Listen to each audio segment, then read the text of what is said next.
Just a nurse. That's what they saw when Natalie Hayes moved through the corridors of Seattle General in Atlanta at 0200 hours, her scrubs pressed sharp enough to cut, her hands moving with the efficiency of someone who had done this exact routine 10,000 times before. They didn't know. He didn't know.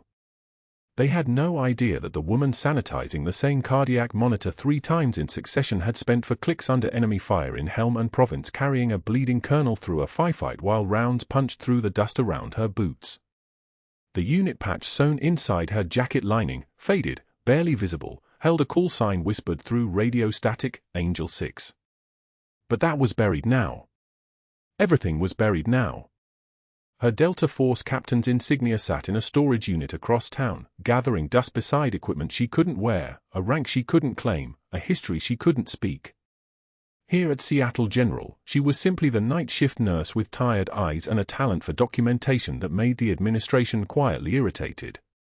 What happened next would change that. What happened next would end careers.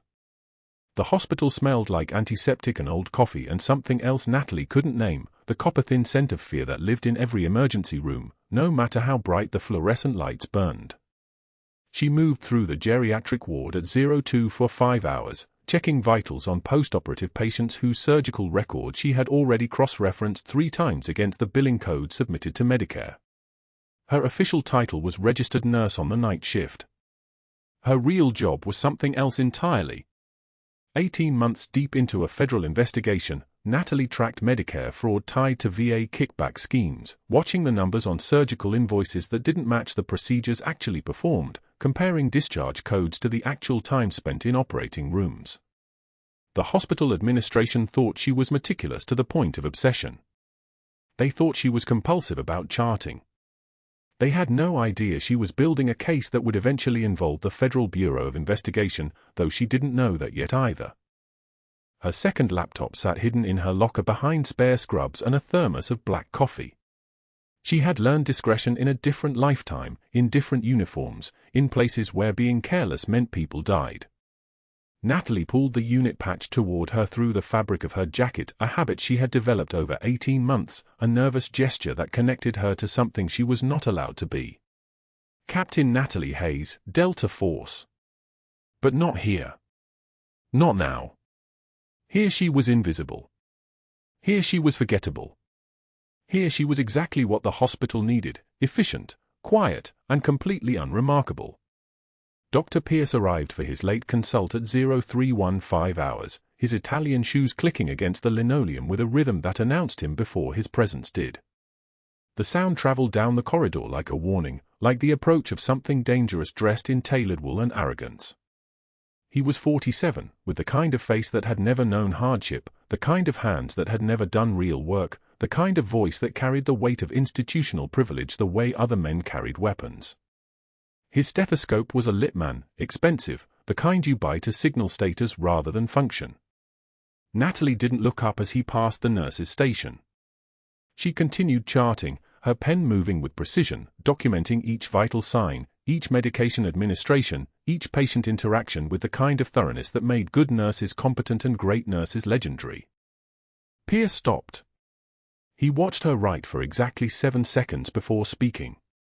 That's extensive documentation for a routine post-op check. Natalie's hand didn't pause. Thorough records protect everyone. The patient. The hospital. You. The hospital doesn't need protection from paperwork. His smile arrived without warmth, the kind of smile that didn't reach his eyes. The hospital needs efficiency. Speed. The bottom line doesn't care how detailed your notes are. She finally looked at him. Her composure was absolute, her face betraying nothing, not anger, not frustration, not the cold calculation running through her mind like encrypted data. The bottom line doesn't care about the patient either, doctor. But I do. Pierce's jaw tightened. He was not used to being corrected by nurses. Just nurse. That's what he saw. What he didn't see was the captain behind the title, the woman who had kept a colonel breathing through a collapsed lung, the woman whose hands had stopped more bleeding in a single firefight than most trauma surgeons would see in a career. He turned and walked away, his shoes clicking against tile with diminishing authority. The fluorescent lights hummed overhead, that constant electrical buzz that became the baseline of hospital existence, the sound of institutions grinding forward regardless of who suffered inside them. Natalie returned to her documentation, but her attention had shifted. Pierce was calculating something. She could see it in the way he had paused, in the way he had moved his stethoscope from one shoulder to the other, a nervous gesture masked as professional adjustment. In Helmand Province, she had learned to read people the way other nurses read monitors, understanding the vital signs of intention, the blood pressure of motivation, the heart rate of deception. Something in Pierce's interaction suggested he was measuring her, assessing whether she was a threat or merely an inconvenience. By 30 hours, Natalie had accessed the billing database from her hidden second laptop, comparing surgical schedules against insurance claims, and the pattern became suddenly, undeniably clear. Dr. Pierce had scheduled 3 procedures for the same operating room, staggered in his charting by exactly 2 hours, but the insurance code submitted showed he had performed all 3 procedures on the same day in the same room, which was technically impossible unless 2 of the procedures had been simplified, abbreviated, or falsified entirely. The money trail wasn't subtle once you knew where to look, an extra $4,800 billed to Medicare for a procedure that probably never happened as documented, expenses padded, codes manipulated, the entire construction so expertly woven into the hospital's legitimate surgical schedule that no one would notice unless they were specifically looking for it. Natalie photographed the billing records on her phone, careful, methodical, her hands steady as they had been steady in 100 dangerous places. This was evidence. This was months of work narrowing toward something that would eventually matter. She didn't know that yet.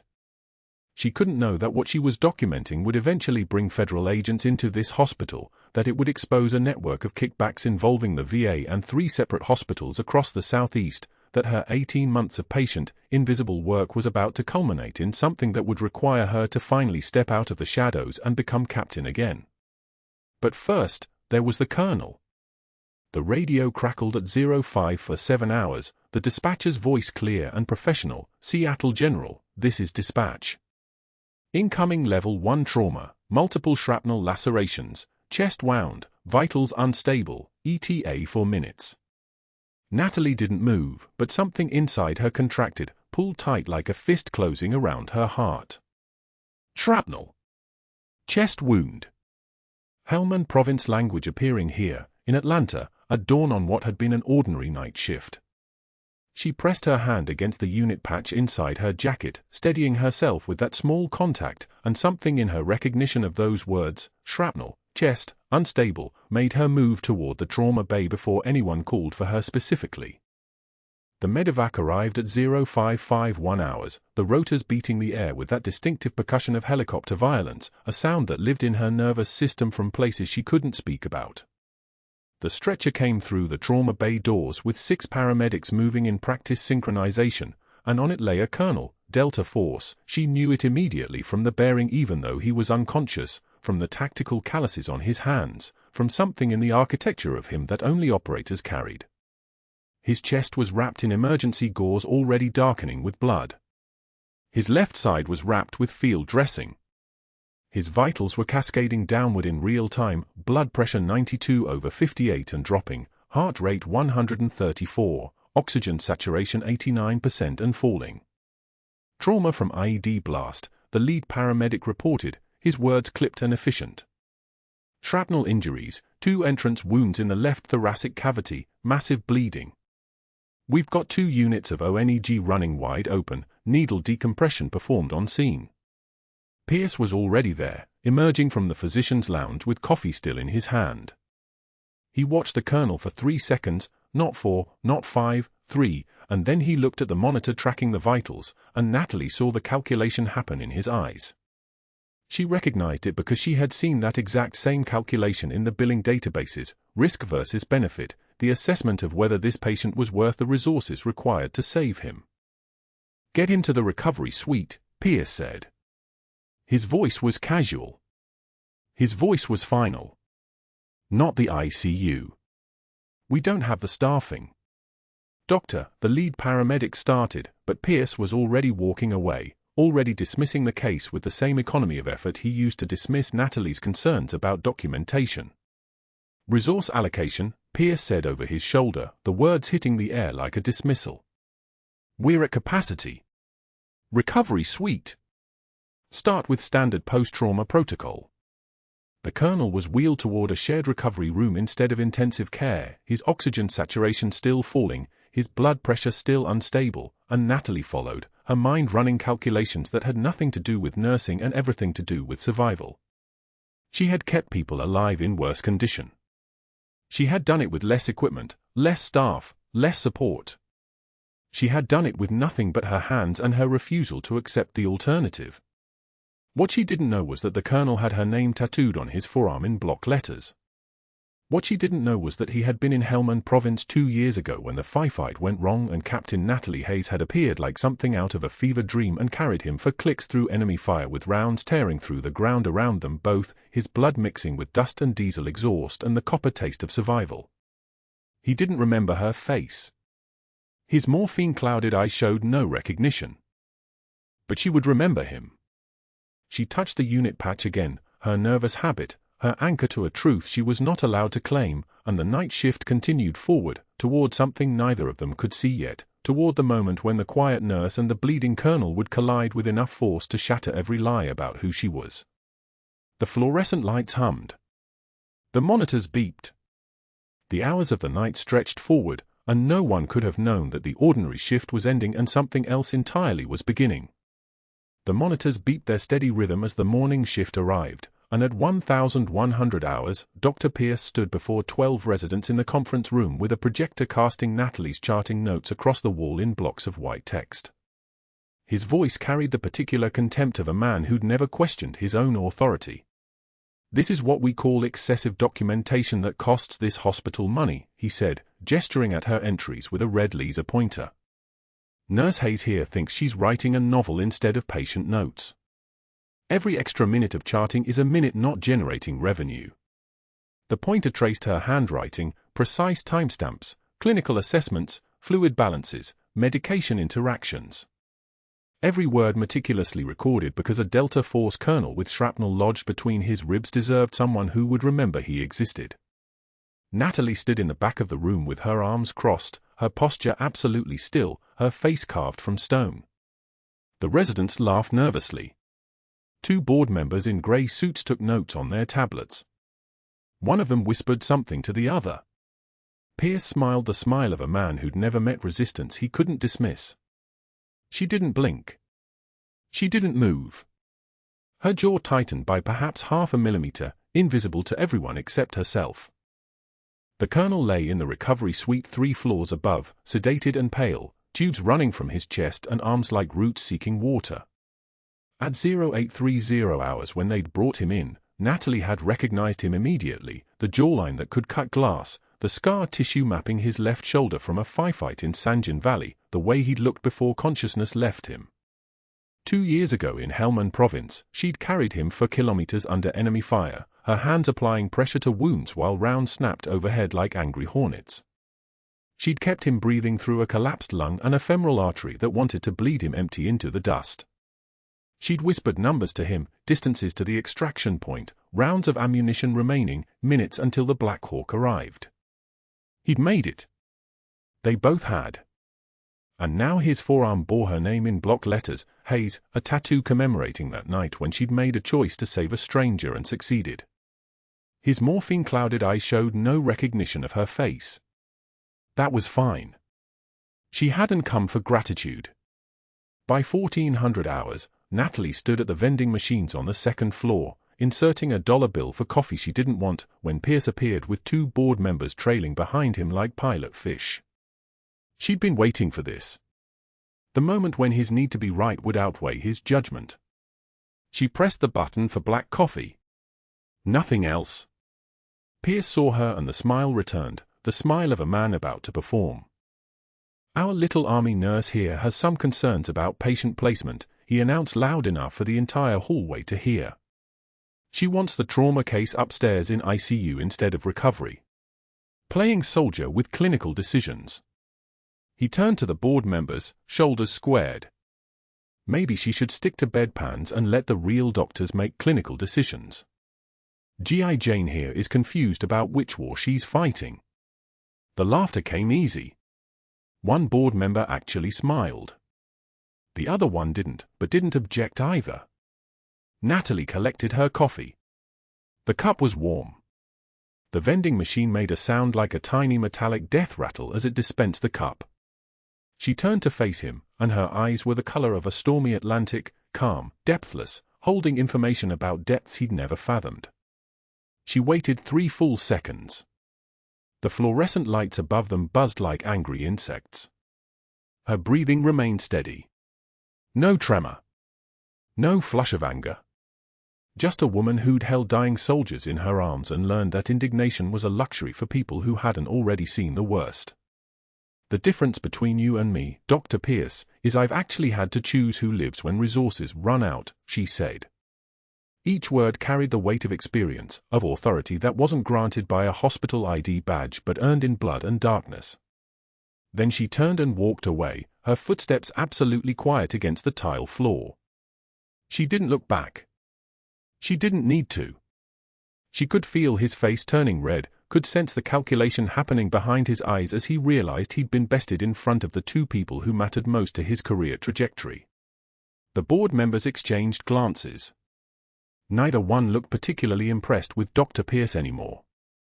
Near the nurse's station at 1,500 hours, Pierce spoke to an administrator where Natalie could hear him clearly. Authority issues, he said quietly. Not a team player. I'm concerned about her stability in high-pressure situations. The words were designed to plant seeds, to make her seem unreliable before she could become dangerous. Natalie charted the colonel's vitals without responding, her pen moving across the page with surgical precision. She documented everything: the time of admission, the clinical decision to place him in recovery rather than ICU, the oxygen saturation readings that would trend downward as the evening progressed. She knew Pierce would see these notes. She knew they would become evidence. But first, they would be ammunition in his hand, and he would use them to try to convince people that her concern for the colonel's welfare was a sign of mental instability rather than medical competence. The colonel's monitor showed oxygen saturation at 94% at 1,600 hours. By 1,800 hours, it had dropped to 91. By 2,000 hours, it was 88 and flatlined there like a warning on a seismograph. His blood pressure climbed, 80/50, then 85/52, the body compensating for something going wrong, the chest tube failing to drain properly, fluid accumulating where it shouldn't. Natalie monitored him during her rounds, counting the seconds between her checks, watching the monitors the way a combat medic watches for the moment when a soldier stops fighting back. The colonel's eyes remained closed. The morphine kept him distant from his own deterioration. At 20:47 hours, his oxygen saturation dropped to 78 in 90 seconds, and the monitor alarm became a shrieking thing that demanded response. Natalie was there in 4 steps. She paged Pierce twice, at 2,103 and 2,106, and got silence both times. Radio static filled the void where a surgeon should have been. She paged the on-call attending and received a callback after 2 minutes of an oxygen saturation that kept falling, 76 now, 74, the colonel's lips turning the color of old bruises. Dr. Pierce told me he's handling all decisions on that patient personally, the voice said. Don't call me again. The line went dead. The monitor screamed. A first-year intern stood frozen by the crash cart, his eyes wide and useless. Natalie made the calculation in 4 seconds. The colonel would die waiting for Pierce to answer a page, or she would perform a field thoracotomy using equipment meant for doctors and muscle memory meant to stay buried. She chose the second option because the first option meant watching someone she'd already saved once die from institutional negligence. She chose it because some choices don't require deliberation. Get the light, she said to the respiratory therapist, her voice dropping an octave, moving like apex predators move, with terrifying fluid precision toward a target. The intern vomited into a trash can. The respiratory therapist held the overhead light steady. Natalie's hands moved the way they had in Helmand, counting ribs, finding the space between the 5th and 6th, making the incision with the scalpel from the crash cart, the blade singing through skin and muscle in one moment of absolute certainty. Blood poured. She inserted her fingers to clear the clotting, to find the source, to evacuate the fluid that was drowning him from the inside. 800 milliliters of blood spilled into the collection basin. The colonel gasped. His oxygen saturation climbed from 74 to 78 to 82 to 88. His blood pressure rose from 68/40 to 95/60. The entire procedure took 7 minutes. When it was done, the only sound was the ventilator wheeze and Natalie's breathing, steady as a surgical laser. Pierce appeared at 2,134 hours, surveyed the scene, asked no questions about the patient's condition. He simply looked at Natalie, then at the colonel, then back at Natalie. His eyes were calculating something. "We'll discuss this in the morning," he said, and his tone promised consequences. The colonel's pressure held. His oxygen climbed to 91%. He was going to survive the night. Natalie documented everything in the chart with exact timestamps, knowing Pierce would see it, knowing her federal investigation into Medicare fraud was about to become far more complicated, knowing she'd just painted a target on herself that no federal case could protect her from. But that wasn't the worst part. At hour 3 of her shift, the colonel's chest tube fractured. Not slowly. Not with warning. One moment his oxygen sat at 94%, steady, managed. The next moment the tube kinked inside his thoracic cavity, and his lungs began filling with blood like a drowning man pulled backward into the sea. 78%. Falling. Natalie saw it on the monitor before the alarm even registered, a sharp diagonal drop that made her spine straighten. She was at his bedside in footsteps, gloved hands already moving, already reading what the machines were screaming. His breath came in shallow gasps. Skin mottled. The internal bleeding had started again, catastrophic, and the tube meant to save him was now a plug in a dam with a fracture running through it. She paged Pierce. Waited. Nothing. Paged again. The response never came, just the dead silence of a doctor who'd made a calculation and decided a trauma case in a recovery room wasn't worth his afternoon clinic schedule. Oxygen sat at 72% now. The colonel's lips had gone grey. Natalie didn't hesitate. She didn't ask permission. She opened the crash cart, her hands moving on muscle memory built from 1,000 dark nights in Helmand province where you didn't wait for authorization to keep someone breathing, you acted or you buried them. The scalpel was cold steel against her palm, and she made the incision through his fourth intercostal space with the same steady precision she'd used on a Marine gunner who'd taken shrapnel through both lungs for clicks from the FOB. Left anterolateral thoracotomy. Textbook entry angle. Her fingers found the pericardium, and she opened it with the scalpel while an intern stood 3 feet away, turned toward the corner, retching into a biohazard bag. The colonel's heart was in her hands. Literally. Warm.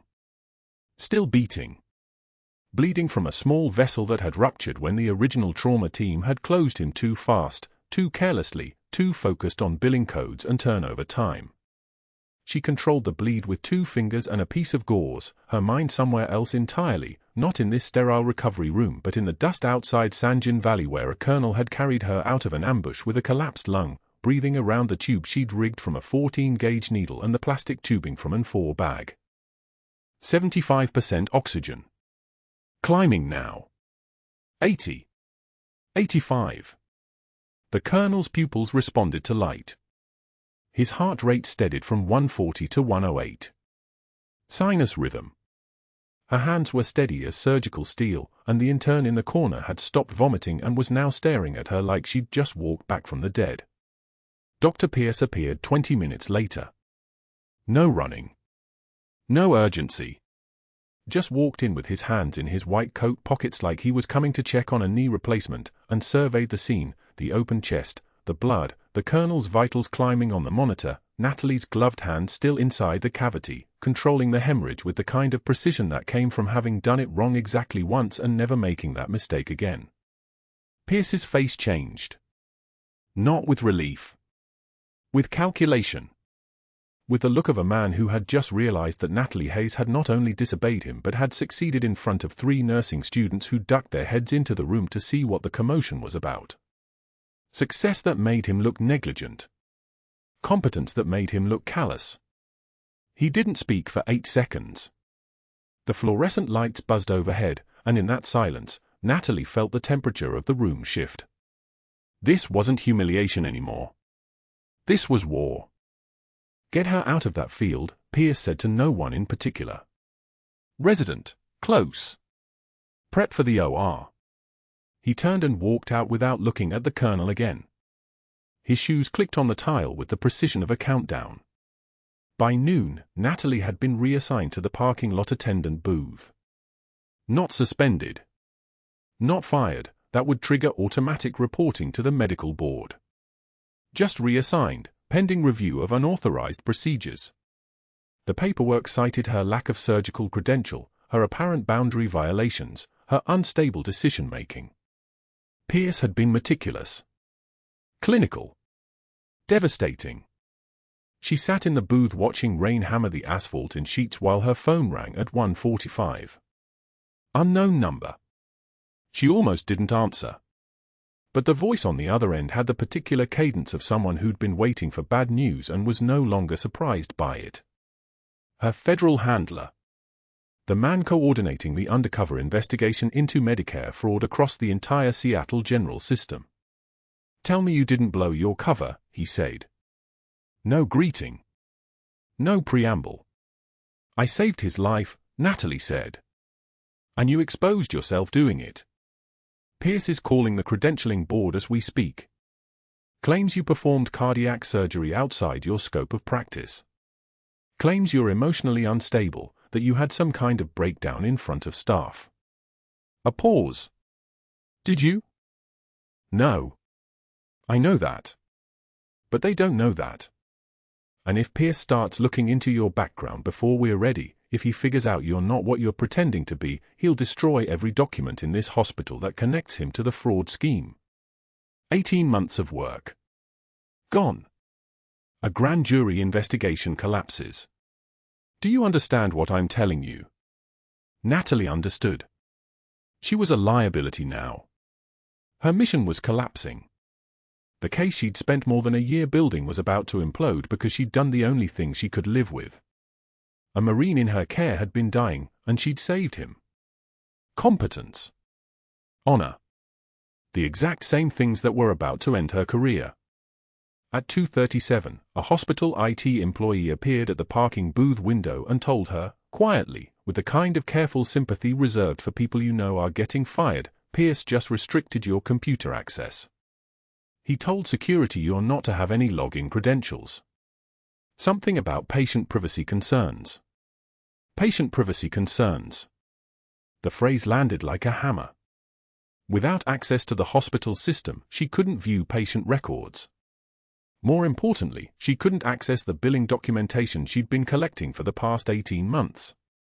The evidence that proved Pierce had been billing for procedures that never happened, that he'd been overbilling surgeries to maximize insurance payouts, that he'd been systematically denying critical care to uninsured and Medicare patients to preserve operating room capacity for lucrative private clients. The whole scheme. Everything. Locked away from her now, accessible only to Pierce and the 3 board members who'd been protecting him. She sat in the parking booth and stared at her phone screen showing 0 unread messages. A captain with 16 years of active service, 2 tours in Afghanistan, a silver star in a storage unit 3 miles away, and now a destroyed credential. A colonel fighting for his life on the 4th floor. A federal investigation circling the drain.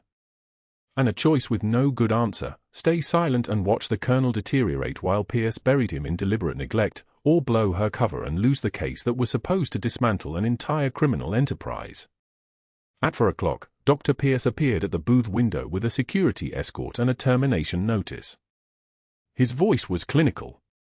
Reasonable. The voice of a man who'd never raised his voice but had just ended someone's life with the stroke of a pen. Effective immediately, he said, sliding the envelope through the window slot. For patient safety concerns and insubordination. You'll surrender your badge, your parking pass, and your access credentials. Security will escort you to your locker. You have 15 minutes to collect your personal items. You are not to discuss this termination with any staff member. Any violation will result in legal action. The security guard, a man named Holloway who'd always nodded to her in the break room, wouldn't meet her eyes. He handed her a cardboard box and waited while she stood up, clocked out for the last time, and walked back into the hospital one final time as an employee. Her locker held the usual, a change of scrubs, a photo of Marcus from 3 years ago when he was 13 and still smiled at her like she had answers, a chipped coffee mug from Walter Reed, and the jacket with the faded unit patch sewn inside the lining. The patch from the 75th Ranger Regiment, her first assignment, the unit that had bled beside her in places that didn't exist on any official map. She held it for 3 seconds, just long enough to feel the fabric against her palm, rough, worn, alive in a way nothing else in this hospital was anymore. Then she folded it carefully and placed it in the bottom of the box. Holloway walked her to the elevator. Neither of them spoke. The silence was so thick you could have sutured in it. When the doors opened on the ground floor, she turned to him and said, "The Colonel on 4. Check on him at shift change. Every single hour." He nodded. Just once. But he nodded. The rain was falling harder now, sheets of it hammering the parking lot like applause for a performance nobody wanted to watch. She stood at the edge of the covered entrance with her cardboard box, 16 years of service reduced to coffee mug, old photo, and a jacket, and watched the storm. Somewhere on the 4th floor, the Colonel was in his second coat of the day, and she was standing in the rain in civilian clothes with no badge, no access, and no way to help him.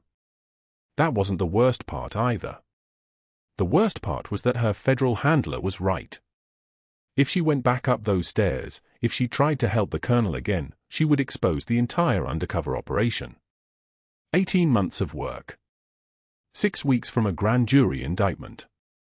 $47,000 in Medicare fraud waiting to be prosecuted. And one colonel who would die in a recovery room while a doctor with a God complex and a forensic accountant's eye for billing codes made sure nobody inconvenient survived long enough to matter. She had no good choice. Just 2 paths, and both of them ended with someone bleeding out. She watched him code a 3rd time through the parking booth window at 2,300 hours, the monitor's alarm a sound like a siren inside a tomb. Pierce had still not moved him to ICU. The text from her former co-worker, Maya, arrived at 23:17, Colonel coded again. 3rd time. Pierce won't transfer him. Says he's not worth the bed cost. Nobody staying with him. Natalie read it 3 times standing in the rain. The cardboard box sat on her lap, everything she owned after 18 months of federal investigation, a cracked mug that said "World's Okayest Nurse" in faded letters, a succulent plant with brown leaves curling inward like hands giving up, and a photograph of her Delta Force team in Helmand Province. 8 faces. 4 of them were dead now. Shot in Loga. Buried under sand that didn't belong to them. The rain soaked through her jacket to the faded unit patch sewn into the lining, the one the Colonel had given her in Helm and when he promised he wouldn't forget her name. The bus arrived at the corner. She didn't board. 18 months. That was how long she'd been inside Seattle General, documenting billing irregularities, tracing the pattern of phantom surgeries and overbilled procedures that connected to a larger VA kickback scheme involving 3 other hospitals and a defense contractor with a Senate Appropriations Committee member on the board. 18 months of scrubs and night shifts and careful documentation that now lived in an encrypted drive she'd left with the FBI handler who'd gone silent the moment Pierce had called the credentialing board. Fabricated complaints about her nursing license. Fitness concerns. Allegations of excessive documentation. The handler had said, "We can't protect you if you're not employed there." Now she wasn't employed anywhere. The Colonel had her name tattooed on his forearm. Block letters. Hayes. From a firefight 2 years ago when she'd carried him for kilometers under enemy fire, his lung collapsing with each step, his blood soaking through her combat shirt while rounds snapped past her head like angry hornets. He'd whispered, "Don't leave me, Angel 6. She'd said, "Not a chance, sir." And then she'd made a promise she couldn't break, no one left behind. At 0200 hours she walked back into Seattle General through the loading dock. The maintenance badge she'd copied 6 months ago, back when she was still hunting for evidence in the billing system, worked on the service door. Her hands moved through the darkness like muscle memory, through corridors she'd come to know better than the layout of her own apartment, past the nurse's station where the night shift was thin and distracted, past the security camera that had a blind spot she'd mapped weeks ago. The elevator climbed to the 3rd floor in absolute silence. The colonel's room was dark except for monitor light. Oxygen saturation at 84. Trending downward. His chest tube drainage was dark, which meant bleeding somewhere in the pleural space. No nurse assigned because Pierce had redistributed resources to the more profitable cases, the knee replacement upstairs, the hernia repair in Bay 2, the cosmetic breast reduction that billed at $12,000 and took 30 minutes. She didn't announce herself. She moved to the bedside and began the work, checking the tube placement by hand, feeling for the subtle kink that would explain the saturation drop, adjusting his medications from the 4 pump, clearing his airway with a touch so precise that he didn't wake. The work was autopilot. The work was prayer. The work was all she had left. 10 hours. That's what she gave him. From 0200 to 0600, while rain hammered the windows and the hospital shifted through its night rhythms, she stayed beside his bed and kept him breathing through competence that couldn't be questioned because no one was there to see it. She caught a second complication, fluid reaccumulation in the pleural space, before it could crash him. She prevented aspiration when his stomach contents began moving up his throat. She adjusted his sedation so carefully that his heart rate stabilized and his oxygen climbed, 84 to 87 to 91 to 94. Sinus rhythm. Steady. Like she'd rebuilt him from the inside out with nothing but her hands and the memory of Helmand Province. At 0600 hours, Pierce arrived for rounds. He pushed open the door and stopped. His face moved through shock to anger to a red that started at his collar and climbed toward his hairline like a flood. "You're trespassing." "Security." "I'm calling the police." His hand was already moving for his phone. Natalie didn't move from the bedside. Her left hand rested on the colonel's wrist, monitoring his pulse, 72, steady, recovering. "Then call them." "But I'm not leaving until he's stable." Her voice had changed. The deferential night nurse was gone. What remained was the woman who'd walked through Helmand with gunfire on both sides. Flat. Certain. The kind of calm that comes from having already survived the worst. Pierce made the call. 2 officers arrived at 0615, their uniforms crisp with the confidence of people who'd never had to choose who lives when the resources run out. They stood in the doorway, uncertain. Pierce was screaming about lawsuits and restraining orders and hostile work environments and unlawful trespassing. His voice cracked. His hand shook. He was still trying to maintain the illusion that he controlled something in this room, but control required authority, and authority required respect, and there was nothing about this moment that respected him. The colonel's eyes opened at 0635, the first time in 12 hours. His pupils were reactive. His gaze found her face. His lips moved, barely audible. "Hayes." She squeezed his wrist once. Held it steady. Then the hospital doors burst open downstairs and the entire day shift turned to stare, because Marcus had just walked through them carrying a shadow box. He was breathing hard like he'd run from the bus, his 17-year-old shoulders hunched inside a rain-soaked jacket, moving through the lobby toward the elevators with the certainty of someone who'd watched his mother disappear into federal investigations and came home at midnight asking if she'd be okay. He carried the shadow box in front of him like an offering. Inside it, arranged on burgundy felt, were medals that most people would never earn in a lifetime of service. He climbed the stairs to the 3rd floor instead of waiting for the elevator. He walked past the nurse's station where people recognized him from visiting months ago. He moved toward his mother like a North Star. And when he reached the threshold of the colonel's room, he stopped and raised his voice, loud enough that every staff member in a 50-foot radius turned to listen, and said what needed to be said. "Mom, they need to see these." Pierce pushed toward the officers. "This is a violation of—" But the colonel's voice cut through, cracked and ragged and somehow commanding even through morphine and 3 days of bleeding. "Angel 6. That call sign. That single word from Helm and Province, from the night she'd carried him for kilometers under enemy fire, from the moment he'd decided he wouldn't forget her name." The room went as quiet as a held breath. A Marine corpsman visiting his father on the ortho floor had heard the call sign. He knew the story. He stepped forward with his phone already open, already searching, already finding what he'd looked up once after hearing the legend, Captain Natalie Hayes, Delta Force Medical Liaison, for repeatedly exposing herself to enemy fire to extract 7 wounded personnel over a 4-hour period, sustaining 2 injuries while carrying a critically wounded officer for kilometers under direct enemy contact. The lobby froze. A nurse dropped her coffee. 2 residents had mouths open like broken hinges. An elderly veteran in a wheelchair saluted. That was when the 2-star general walked through the front doors at 0651 hours, arriving for the VA oversight meeting that had been scheduled for 3 months.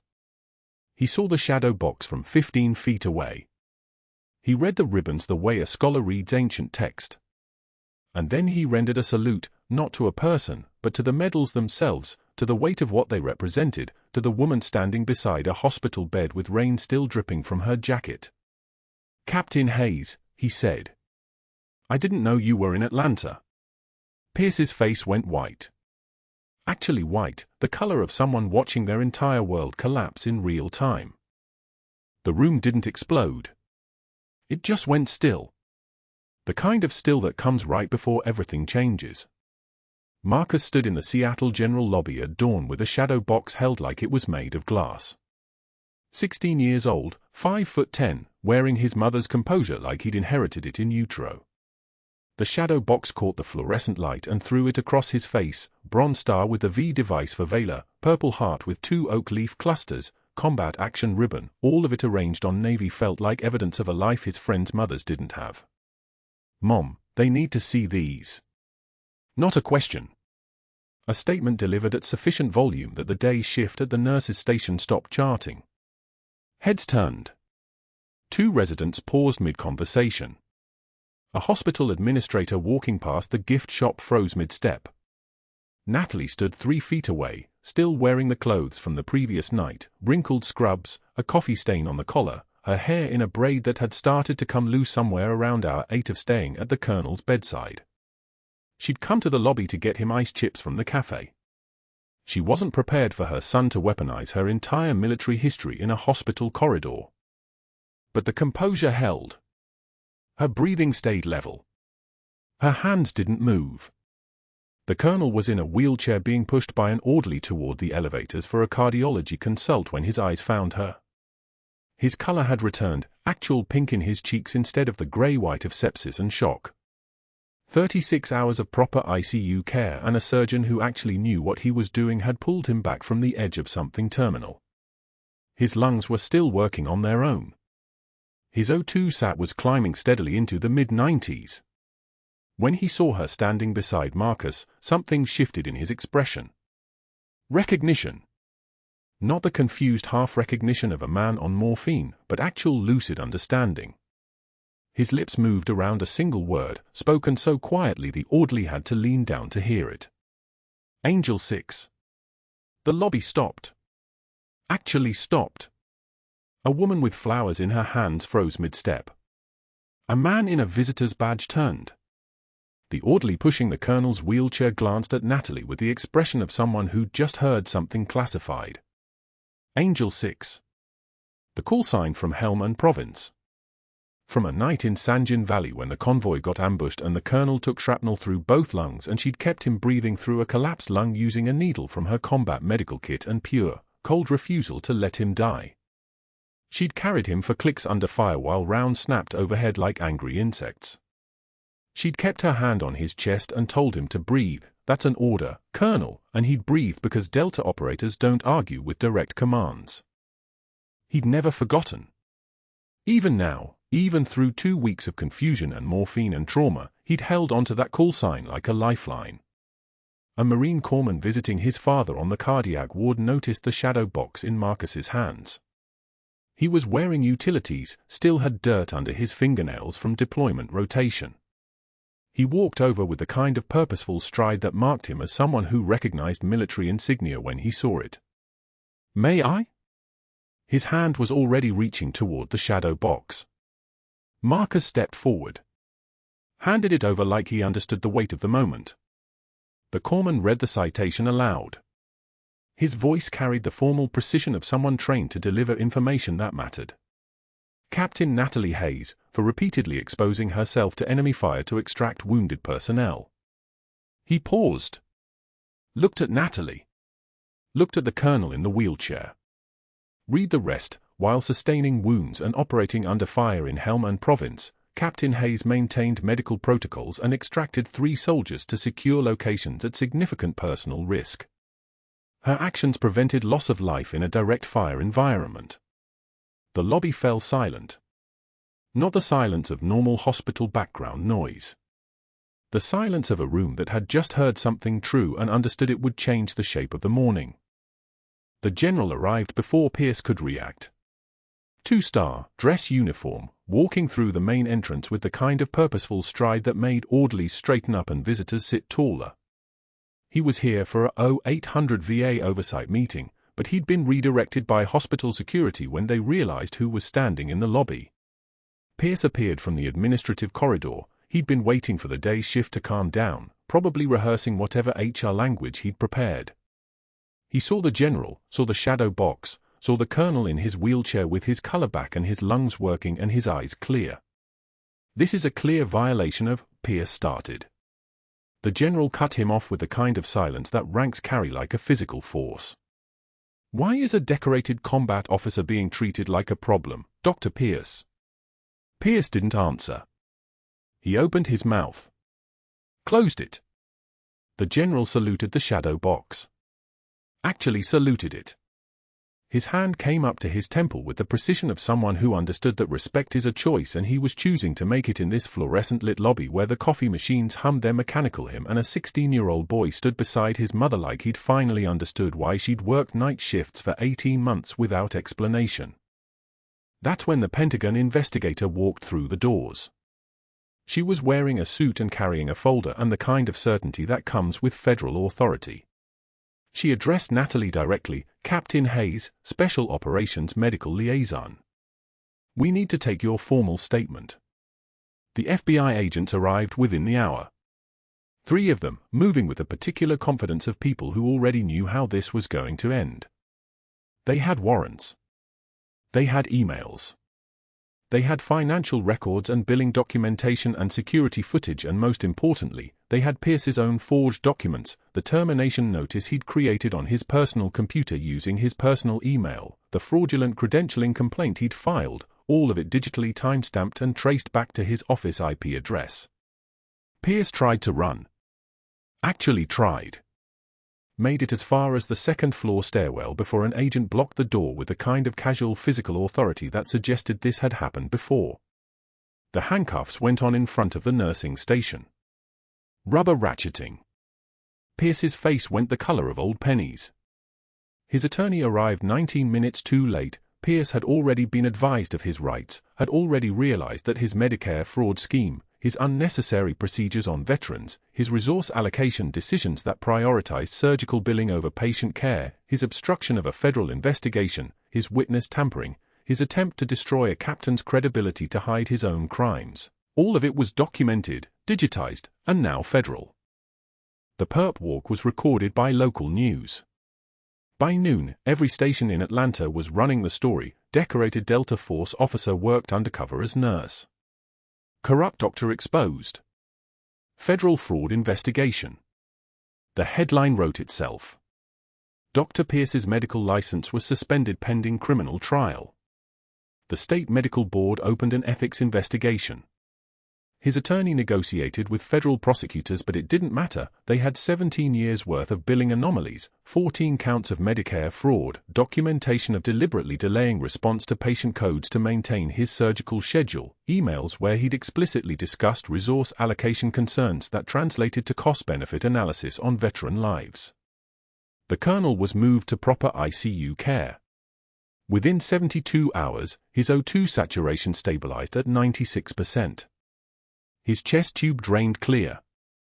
His surgeon, an actual trauma surgeon, not a billing-conscious administrator masquerading as medical director, cleared him for progressive mobilization. By the end of the week, he was in a wheelchair. By the end of the month, he was walking. Natalie gave her formal statement to FBI investigators, 18 months of evidence submitted, the pattern she'd documented, the billing irregularities she'd noted, the procedures Pierce had billed for that she'd watched him skip, the veterans who'd coded or crashed because of his scheduling priorities. Everything she'd gathered while maintaining her cover, while pretending to be just a night shift nurse, while standing silently under his public humiliation because losing her temper would have blown her mission. The federal prosecutor called her 3 weeks later. Conviction on 14 counts. Life sentence recommendation. The case was going to trial, but everyone knew how it would end.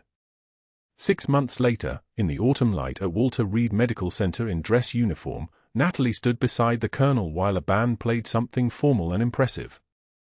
Her captain's insignia was visible. Her name was on the ceremony program. The colonel stood beside her, actually stood, on his own feet, walking now with the kind of measured stride that meant his lungs were holding and his strength was returning. His hand rested on a faded unit patch she'd kept sewn inside her jacket lining through 18 months of undercover work, the same patch he'd given her in Helmand Province when he'd promised he wouldn't forget. He kept his promises. Even through morphine and trauma and 2 weeks of confusion, he'd held onto the truth of what she'd done for him. Marcus stood beside them in the crowd, 16 years old and finally understanding why his mother had worked nights without explanation, why she'd sometimes come home with blood on her scrubs that she'd said was from a long shift, why she'd been at the hospital at dawn even though she'd been fired. A VA administrator thanked her for the 10 hours she'd stayed when no one else would, the decision she'd made to blow her cover for a single patient instead of protecting the mission. The general from that morning in the lobby told gathered officers, Captain Hayes demonstrated that rank isn't about the uniform you wear. It's about the character you bring to impossible choices. The colonel raised his glass at the reception to Angel 6. Who carried me then and saved me again. Natalie touched the unit patch she kept in her pocket now, the one she'd worn under her scrubs for 18 months. She thought about the bus stop in the rain. The cracked mug. The dying plant. The moment she'd chosen one man's life over mission security. She thought about how the quietest person in the room might be holding it all together. Outside the Walter Reed Chapel, the autumn sun broke through clouds over the Potomac River. A helicopter passed overhead, UH-60 Black Hawk, rotors cutting the air in that particular rhythm that any soldier recognizes as home. She finally exhaled. If you've ever witnessed someone hide their true strength until the moment it mattered most, if you've seen an institution protect its own at the expense of the vulnerable, if you've felt the weight of staying silent when you could have spoken, hit that subscribe button. Comment below, what would you have done in Captain Hayes' position? And share this story with someone who needs to remember that heroes walk among us every single day, usually in scrubs, usually asking if you need anything else before they save your life. Thank you for listening.